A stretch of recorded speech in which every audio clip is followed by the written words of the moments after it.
दोस्तों, हम हर हफ्ते बड़ी मेहनत से आपके लिए एक दिल दहला देने वाली एनिमेटेड हॉरर स्टोरी लाते हैं। तो अगर आप हमारी यानी स्पोकी मंडे चैनल की कहानियाँ एंजॉय कर रहे हैं तो हमारे चैनल को सब्सक्राइब कर दें और हमारी लेटेस्ट वीडियोस की नोटिफिकेशन के लिए बेल आइकन दबाना बिल्कुल भी ना भूलें। आज मैं एक लड़की प्रीति के साथ ओयो होटल में घटी भयानक भूतिया घटना की कहानी लेकर आया हूँ। इस घटना ने एक मासूम लड़की की ज़िंदगी को बर्बाद कर दिया। इस कहानी को अंत तक सुनिए, आप लोगों का दिल दहल जाएगा। ये घटना 17 जुलाई 2022 की है।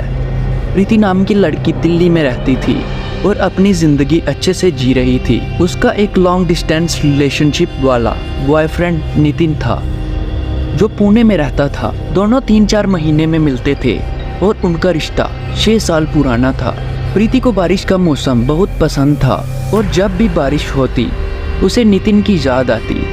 2022 में जब बारिश का मौसम आया तो प्रीति ने नितिन से मिलने की ज़िद की। नितिन ने पहले तो मना कर दिया क्योंकि ऑफिस का प्रेशर था, लेकिन प्रीति के जोर देने पर उसने कोशिश की और 17 जुलाई को छुट्टी मिल गई। नितिन ने प्रीति को फ़ोन कर बताया कि वे 17 जुलाई को मिल सकते हैं और मुंबई में होटल बुक करने का प्लान बनाया। 16 जुलाई की रात को नितिन मुंबई पहुंच गया और होटल ढूंढने लगा। उसे एक साधारण सा होटल मिला जिसमें सुविधाएं अच्छी नहीं थी, लेकिन जैसे तैसे उसने रात काटी। 17 जुलाई की सुबह प्रीति मुंबई पहुंच गई और दोनों ने एक अच्छे ओयो होटल में चेक इन किया। उन्होंने दिन भर मज़ा किया, गप्पे मारी, चाय पकौड़े खाए और मूवी देखी। रात को लगभग 12 बजे दोनों सोने की तैयारी कर रहे थे, तभी वॉशरूम में गहरी सांसें लेने की आवाज़ें आने लगी। नितिन ने हिम्मत करके वॉशरूम की तरफ देखा तो नल चालू हो गया।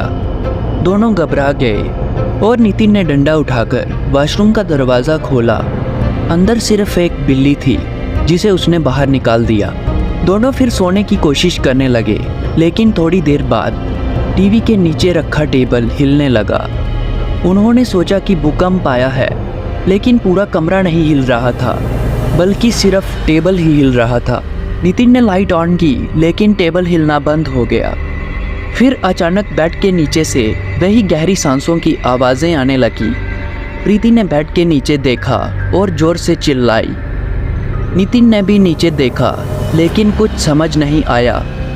वे दोनों घबरा गए और अपना सामान पैक करने लगे। जैसे ही अलमारी खोलने लगे, अलमारी के अंदर से गुर्राने की आवाज़ें आने लगी।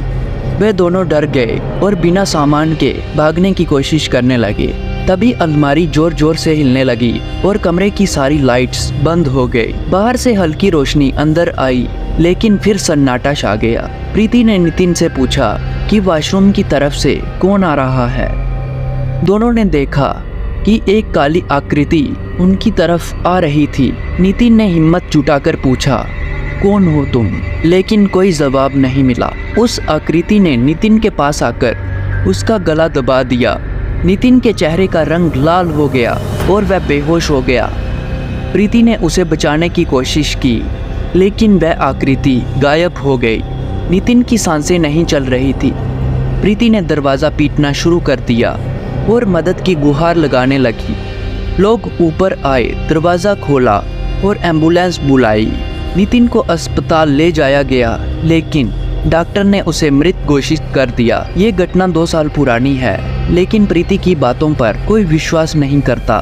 सब उसे पागल समझते हैं, लेकिन ऐसी भूतिया शक्तियों का होना कोई जुझला नहीं सकता। हम प्रार्थना करते हैं कि नितिन की आत्मा को शांति मिले और प्रीति अपनी ज़िंदगी अच्छे से बिता सके। दोस्तों, अगर नितिन प्रीति के बुलाने पर ओयो नहीं जाता तो शायद वह अपनी जान से हाथ ना धोता। इस कहानी का अंत यही होता है। अगर आपके पास भी ऐसी कोई कहानी है तो मुझे ज़रूर भेजिए, शायद अगला वीडियो आपके हिसाब से बने।